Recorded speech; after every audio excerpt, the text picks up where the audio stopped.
গল্পটি কঠোরভাবে প্রাপ্তবয়স্কদের জন্য। গল্পটি সম্পূর্ণ কাল্পনিক। গল্পের চরিত্র ও গল্পটির সাথে বাস্তবের কোনো মিল নেই। আর আমাদের চ্যানেলের এই গল্পগুলো শুধুমাত্র বিনোদনের উদ্দেশ্যেই তৈরি করা, তাই গল্পটি নিজ দায়িত্বে শুনবেন। হাই বন্ধুরা, কেমন আছো সবাই? আশা করছি সবাই ভালো আছো। আজকের গল্প প্রেমিক পুরুষ গল্পের ৩১তম পর্বে তোমাদেরকে জানাই স্বাগতম। গল্পটি শুরু করার আগে তোমাদেরকে বলবো, তোমরা যারা গল্পটির আগের পর্বগুলো এখনও শোনোনি তারা অবশ্যই আমার দেওয়া ডিসক্রিপশনের প্লেলিস্ট থেকে গল্পটির আগের পর্বগুলো শুনে নিবে, যাতে করে তোমরা গল্পটির সুন্দর সুন্দর মুহূর্তগুলো মিস করে না যাও। তবে আর দেরি কিসের, হেডফোন পরে বসে পড়ো।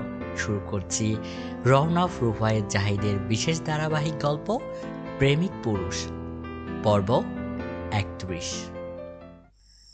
ওইদিকে দরজার কাছে আলেহা এসে দাঁড়াতেই আহাদ আর রোদ যেই রুমে, সেই রুমের লাইট অফ হয়ে যায়। কারণ উপরে আসার মিডল জায়গায় সিঁড়ির দিকে মেন সুইচ রাখা। শিলা সিঁড়ি বেয়ে দৌড়ে দৌড়ে উপরে উঠছে, তারপর পা স্লিপ খেয়ে সুইচের কাছে চলে যায়। আর সুইচে হাত লাগতেই লাইট অফ হয়ে যায়, যার ফলে রুমটা অন্ধকার হয়ে যায়। আচমকায় এমন হতেই আলেহা ভয় পেয়ে যায়। ভয় পেয়েই চিৎকার করে বলে, দাদুমণি, ভূত ভূত ভূত, কে কোথায় আছো? এটা বলেই আলেহার শরীরে কাঁপুনি শুরু হয়। আলেহার চিৎকার শুনে বাড়ির সকলেই এদিকে আসছে। আর ওদিকে শিলা আলেহার পিছন থেকে হাত ইশারায় বলল, আরে ম্যাডাম, আমি, কোনো ভূত টুত নেই। কে কে কে? আরে আমি, শিলা। তুই এখানে কেন? আর লাইট অফ হলো কেন? ওদের কথার মাঝেই লাইট জ্বলে ওঠে। আহাত লাইট অন করে দিয়ে আবারও চুপি চুপি রুমে ঢুকে যায়। শিলা নাচতে নাচতে বলল, আপনি ভয় পেয়ে গেলেন, অথচ আপনাকে দেখে ভূত পালিয়ে গেছিল। মানে কি বলতে চাস তুই? আরে ম্যাডাম, আপনার চিৎকার শুনেই তো আমি ভয় পেয়ে গেলাম। কথার মাঝে হঠাৎই আলেহার আর শিলার খেয়াল এলো যে এতক্ষণ লাইট অফ ছিল, কিন্তু ওদের মধ্যে তো কেউই সুইচ অন করেনি। তাহলে লাইট অন হলো কি করে? নিস্তব্ধ হয়ে একে অন্যের চোখে চোখাচোখি হতেই চিৎকার করে আহাদের রুমে ঢুকে যায় দুজন। ওইদিকে আহাদ শার্ট খুলে খালি গায়ে দাঁড়িয়ে আছে। আলেহার চোখ আহাদের দিকে, অবাক চোখে তাকিয়ে আছে আহাদের দিকে। জিম করা বডি, হাতের রগগুলো ফুলে আছে, হাতাটা সাদা কাপড়ে মোড়ানো। আলেহা একবার আহাদকে উপর থেকে নিচ পর্যন্ত দেখছে আর মনে মনে ভাবছে, এত সুন্দর ছেলে এর আগে হয়তো কখনো দেখিনি। এই ছেলেটা এত সুন্দর কেন? আচ্ছা, এই ছেলেটা যখন আমার হবে তখন কি হবে? এটা ভেবেই মনে মনে হাসছে। আর শিলা রুমের চারপাশ একবার চোখ বুলিয়ে দেখে নিচ্ছে, কিন্তু কোথাও রোদকে দেখা যাচ্ছে না। এইসব দেখতে দেখতে যখন আলেহার দিকে চোখ গেল, তখন তার চোখ কেন্দ্র করে আহাদের চোখে তার চোখ গেল। এদিকে আহাদ ওরা রুমে ঢুকেছে টের পেয়েও না বোঝার ভান করে আছে, যাতে ওরা বুঝতে না পারে যে আহাদ বুঝতে পেরেছে ওরা রুমে ঢুকেছে। তাদের মধ্যে মনোহরা বেগমও এসে বললেন, কি হলো দিদিভাই, এভাবে চিৎকার চেঁচামেচি করলে কেন? কথা বলতে বলতে রুমে ঢুকেছে মনোহরা মজুমদার। দরজার কাছে আসতেই চোখ যায় আহাদের দিকে। কি রে দাদু ভাই, এই অসময়ে খালি গায়ে দাঁড়িয়ে আছিস? মনোহরা মজুমদারের কথা শুনেই আহাদ পিছনে ফিরে তাকালো। আরে তোমরা তোমরা কখন এলে? আহাদের এমন কথা শুনে আলেহা আর শিলা অবাক। এতক্ষণ রুমে ছিল তাও আহাদ বুঝতে পারল না, কিন্তু কি করে? আহাদ কিছু বলতে যাবে তার আগেই মনোহরা মজুমদার বলল, আলেহার চিৎকার শুনেই তো এলাম। এটা বলতে বলতে আহাদের কাছে গেল। আহাদের কাছে যেতেই হঠাৎ কেমন অন্য একটা শরীরের গন্ধ নাকে লাগলো। মনোহরা মজুমদার আহাদের আরেকটু কাছে গেল, কিন্তু এই চেনা শরীরে অন্য শরীরের গন্ধ কার হতে পারে? এটা ভাবতে ভাবতে হঠাৎ মনে হলো, হয়তো আলেহা আহাদের সাথে ধাক্কা খেয়েছে, সেই ধাক্কা থেকেই হয়তো এই চেঁচামেচি। এটা ভেবেই চাপা হাসি দিয়ে আলেহার দিকে তাকালো। আলেহার দিকে তাকাতেই দেখতে পেল ওর পাশে শিলা দাঁড়িয়ে আছে। তা দেখে মনোহরা মজুমদার জিজ্ঞাসা করল, শিলা, তুই এই সময় এখানে কেন? আরে আর কোয়েন না, রোদবাবুকে যখন সারা বাড়ি তন্ন তন্ন হয়ে খুঁজে চলছি, যখন নিচে পেলাম না, তাই ভাবলাম হয়তো আহাদ স্যারের রুমে আছে। তাই তো দৌড়ে দৌড়ে সিঁড়ি বেয়ে উপরে উঠেছি। হঠাৎ পা স্লিপ কেটে যায় আর দেয়ালে ধাক্কা খাই। এদিকে লাইট অফ হয়ে যায় আর অন্ধকারে আমাকে দেখে আলেহা ম্যাডাম চিৎকার চেঁচামেচি শুরু করে। শিলার মুখে এমন কথা শুনে মনোহরা মজুমদার আহাদের দিকে তাকালো, আর তাকাতেই দেখতে পেল আহাদ বারবার ভয়ে ভয়ে পর্দার দিকে তাকাচ্ছে।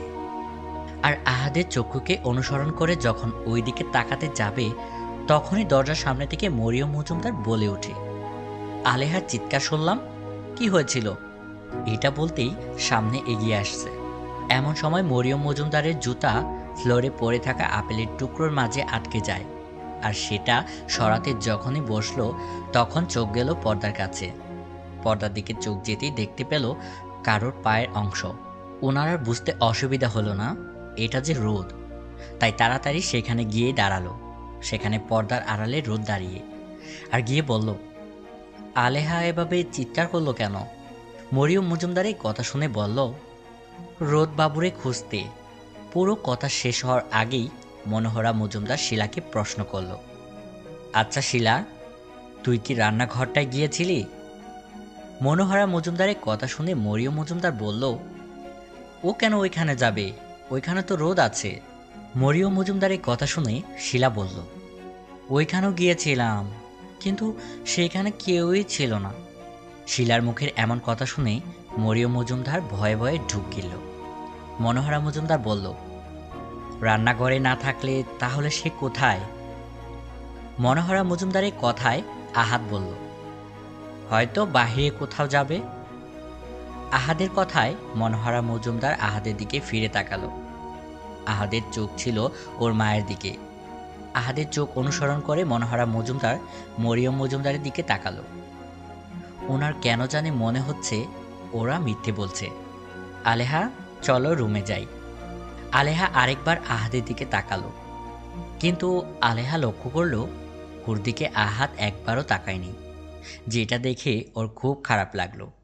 মনে মনে একটা বাজে বুদ্ধি এসে যোগ হলো, আর বলল, এত ইনোসেন্ট, তাও এ যুগের ছেলে হয়ে, আমি দেখে নিব।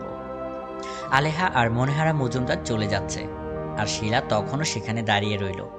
শিলা এখনও রুমের চারপাশ দেখছে। ওইদিকে আলেহার হাঁটতে হাঁটতে খেয়াল আসলো ও কারোর হাসির শব্দ পেল, কিন্তু ওখানে আহাদ ছাড়া কেউ ছিল না। আলেহার চিন্তিত মুখ দেখে মনোহরা মজুমদার জিজ্ঞাসা করলেন, আচ্ছা দিদি ভাই, তোর কি আহাদের সাথে কখনো আলাদা করে কথা হয়েছে কি? না দাদুমণি, আহাদ তো একবারও আমার কাছে আসলো না, এমনকি আমাকে একবারও ভালো করে দেখনি মনে হয়। ও, বিয়ের ব্যাপারটা খুব তাড়াতাড়ি দিতে হবে, তাহলেই সব ঠিক হয়ে যাবে। কার বিয়ে? কেন, তোর? কিন্তু দাদি, আমি তো আহিরকে ভালোবাসি। সম্পত্তি পেতে হলে বিয়ের নাটকটা করতে হবে। একবার বিয়ে হয়ে গেলে পরে চলে যাস। এখন আপাতত ওর সাথে যোগাযোগ বন্ধ রেখে আহাদকে তোর প্রেমে ফাঁসা, নয়তো পরে প্রস্তাবে। আচ্ছা দাদুমণি, তুমি কি খেয়াল করেছ ওরা না আমাদের কাছ থেকে কিছু লুকাচ্ছে? কেন, তোর এমনটা কেন মনে হলো? আমার কেন জানি মনে হলো আহাদের রুমে কেউ ছিল, আর এতক্ষণ রুমে ছিলাম তবু আহাদ আমাদের দিকে ঘুরে তাকালো না। তুমি গেলে পরে তাকিয়েছিল। আলেহার কথা শুনে মনোহরা মজুমদার কিছু একটা ভেবে বলল, সকালে তোদের বিয়ের কথাটা নিয়ে কথা বলবো। ওকে। ওরা তো চলে গেল, কিন্তু তুমি এখানে দাঁড়িয়ে আছো, আর এভাবে কি খুঁজে চলেছ সেই তখন থেকে? মরিয়ম মজুমদারের কথা শুনে শিলা কিছুটা চমকে গেল। আসলে রোদবাবুকে দেখলাম কোথাও নেই, তাই। তাই কি? হ্যাঁ, ও খেলনার জিনিস যে রুমে থাকলে দেখতে পাবে না, ও হয়তো বাইরে গেছে, আর রুমে থাকলে তো তুমি দেখতেই পেতে, আমাদের সাথেই থাকতো। আচ্ছা, তুমি রোদকে কেন খুঁজে চলেছ? আহাদের কথায় শিলা লজ্জা নিয়ে বলল, আসলে রোদবাবুকে আমার খুব ভালো লাগে। এটা শুনে অপর পাশে রোদ বিষম খেয়ে যায়, আর সাথে সাথে মুখ চেপে ধরে।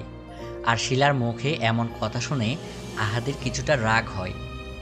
আহাদের রাগান্বিত মুখ দেখে মরিয়ম মজুমদার মুচকি মুচকি হাসছে, তার সাথে ভয়ও পাচ্ছে পরবর্তী পদক্ষেপ কি হতে পারে।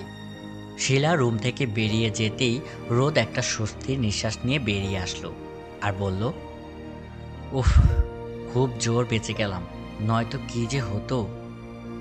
আসতে বলো, শিলা এখনো যায়নি। ও আচ্ছা আচ্ছা মা, এভাবে আর কতদিন? আহাদের কথায় মরিয়ম মজুমদার দীর্ঘ শ্বাস নিয়ে বললেন, জানি না কতদিন, তবে উনি এসেছে যখন কোনো উদ্দেশ্য নিয়েই এসেছে। কিন্তু আমাদের লক্ষ্য রাখতে হবে উনি কখন কোন পদক্ষেপ নেয়, তার সাথে হতে হবে আমাদের সাবধান, নয়তো খারাপ কিছু ঘটতে পারে। হ্যাঁ মা। মরিয়ম মজুমদার রোদের কাছে এসে ওর হাতটা ধরে বিছানার পাশে নিয়ে যায়। রোদ অবাক হয়ে তাকিয়ে আছে। মরিয়ম মজুমদার ওর ক্ষত জায়গাতে ওষুধ লাগিয়ে দিচ্ছে। মরিয়ম মজুমদারের চোখগুলো ভেজা ভেজা, যা রোদের চোখ এড়ায়নি। আচ্ছা, মায়েরা বুঝি এমনই হয়, সন্তানের ব্যথায় নিজেও কষ্ট পায়, অথচ আমি আমার মাকে কখনো দেখিনি। মা, আপনি কাঁদছেন কেন? কই, আমি কাঁদছি না তো। চোখে মনে হয় কিছু পড়েছে। মাকে শুধু আমাকেই ওষুধ লাগাবেন নাকি? আঘাত তো তুমিও পেয়েছ, তাহলে ওষুধ তো তোমাকেও লাগাতে হবে। কিন্তু আপনার যে একটা পিচ্চি ছেলে আছে, আয়নার সাথে আজও কুস্তি করে, তাকেও তো লাগাতে হবে। রোদের বলা কথা শুনে আহাদ চমকে ওঠে। রোদ কি করে বুঝলো যে আয়নায় আঘাত পেয়েছে? তখন খেয়াল করলো আয়না স্পষ্ট বোঝা যায় যে কারো মুষ্টিবদ্ধ হাত এখানে আঘাত করছিল। কথা কাটানোর জন্য বলল, আমি পিচ্ছি? আমি কিন্তু পিচ্ছি নই, আমাকে পিচ্ছি বলবে না। তো তোকে কি বলবে শুনি? মা, তুমিও? দেখো রোদ, আমি কিন্তু বাচ্চা না, বলে দিলাম। পরের বার যদি বাচ্চা বলেছ না, খবর আছে, বলে দিলাম। আহাদের এমন কথা শুনে রোদ আহাদের কাছে এসে বলল, বললে কি করবেন? এই তোরা থামবি? এত চেঁচামেচি করলে তো উনি শুনে যাবে। আমি বাচ্চা না তো বাচ্চা বলবে কেন? বাচ্চা তো তুমি, রোদের দিকে তাকিয়ে বলল আহাদ। রোদ রেগে গিয়ে বলল, আমি যদি বাচ্চা হই তাহলে আপনি কি? আহাদ রোদের কোমর চেপে ধরে বলল, আমি পিচ্চি জামাই। এ কি করলেন? হঠাৎ রোদকে কাছে নেওয়াতে আহাদ তাল সামলাতে না পেরে রোদকে নিয়ে বিছানায় পড়ে যায়। রোদ নিচে আর আহাদ উপরে। তাদের এই আচমকা কাণ্ড দেখে মরিয়ম মজুমদার রুম থেকে বেরিয়ে যায়। তা দেখে রোদ বলল, খারাপ লোক একটা। আমি খারাপ লোক হলাম কেমনে? শুধু তোমার উপরে শুইলাম, ওইসব কিছু করিনি কিন্তু। আর আমি তো ইচ্ছে করে পড়িনি। তাহলে আমাকে কাছে টেনে নিলেন কেন? আদর করার জন্য। কারণ কবিরা বলেছে বাচ্চাদের আদর দিয়ে বোঝাতে হয়, নয়তো বাচ্চাদের মন খারাপ হবে। তাই আমি আমার পিচ্চিটাকে শুয়ে এটা বোঝাতে চাইলাম, স্বামীকে বাচ্চা বলে না, স্বামীকে স্বামী বলতে হয়। আর যদি লজ্জা হয় তাহলে একটা বেবি এনে দাও না, তখন না হয় বাচ্চার বাবা বলে ডাকবে। আহাদের দিকে তাকিয়ে আছে রোদ। আহাদের ঠোঁটের কোণে মিষ্টি হাসি, লজ্জা লজ্জা ভাব, চুলগুলো বাতাসে উড়ছে। ঠোঁটের নিচের টিলটা রোদকে খুব গভীরভাবে কাছে টানছে। রোদ কোনো কিছু না ভেবেই আহাদের ঠোঁটের মাঝে ওর ঠোঁট মিশিয়ে নেয়। রোদের এই হঠাৎ ওর এত কাছাকাছি হওয়াতে আহাদ শক খেয়ে যায়।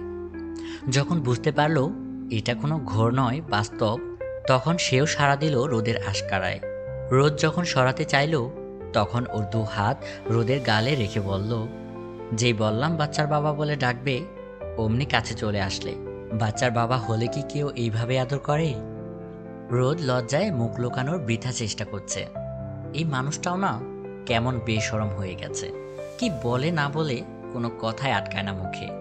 আহাদ উত্তর জানার জন্য অধীর আগ্রহে রোদের দিকে তাকিয়ে অপেক্ষা করছে, কিন্তু রোদ উত্তর দেওয়ার জায়গায় মুচকি হাসি দিয়ে চলে গেল। আহাদ রোদের হাসি দেখে সেও নিজের ঠোঁটে আঙুল ঠেকিয়ে রোদের কাছাকাছি কানের কাছে এসে বলল, সুখ পাখি, তুমি হাসলে তার মানে ফাঁসলে। আবার সেই চিরচেনা ডাক রোদের বুকে তোলপাড় সৃষ্টি করে দিল। আর ওইদিকে আহাদ মুচকি হেসে বিছানায় শুয়ে পড়ল। অপর পাশে রোদ মুচকি হেসে বলল, একদিন আমাদের সব হবে, আমি আপনার বাচ্চার মাম্মাম হব, আর আপনি আমার বাচ্চার বাবাই। আর সেদিন আমি আপনি মিলে সুন্দর একটা পৃথিবী সাজাবো। আচ্ছা, আপনি থাকবেন তখন আমার হয়ে, নাকি 1 বছর পর ভুলে যাবেন, হারিয়ে যাবেন কি আমার জীবন থেকে? একটা দীর্ঘ শ্বাস নিয়ে সেও শুয়ে পড়ে। সবাই যখন ঘুমে দেশে, এদিকে শিলা এখনো জেগে আছে। কেন জানি তার বারবার রোদকে দেখার ইচ্ছে জাগে। তাই তো সে বারবার ঘুমন্ত চোখগুলোকে ঘুমাতে পারছে না। একটু ঘুমায় তো আবার চোখ মেলে তাকায়, কিছুক্ষণ পরপর চোখ মিটমিট করছে। এভাবেই তাকানোর মাঝে কখন যে চোখ লেগে যায় বুঝতেই পারেনি। এতদিন মায়া আর আবির ঢাকার বাইরে ছিল, আজ তারা বাসায় আসবে। মনোহরা মজুমদার নাত বউকে দেখার জন্য অধীর আগ্রহ নিয়ে বসে আছে। যখন শুনেছে মায়া প্রেগনেন্ট, তখন আরো বেশি করে দেখার ইচ্ছে জানালো। আলেহা সকাল সকাল ঘুম থেকে উঠে ফ্রেশ হয়ে নিল। একটু আগে আহির থেকে কল করে জানলো যে সে গতকাল ঢাকায় এসেছে নিউ ইয়র্ক থেকে 1 সপ্তাহের জন্য, তাই তার সাথে দেখা করতে বলেছে। শিলা সকাল সকাল আবার রোদকে খোঁজা শুরু করলো। শিলার কেন জানি মনে হলো রোদ আহাদের রুমে আছে, তাই সে আবারও আহাদের রুমে গেল। দরজার আড়ালে দাঁড়িয়ে থেকে দেখে নিল রুমে কেউ আছে কিনা, কিন্তু কারো কোনো সাড়া শব্দ না পেয়ে যেই রুমে ঢুকলো, সে দেখতে পেল, যা দেখে সে চমকে উঠল, সাথে সাথে চিৎকার করে বলল। বন্ধুরা, শুনছিলে প্রেমিক পুরুষ গল্পের 31তম পর্ব।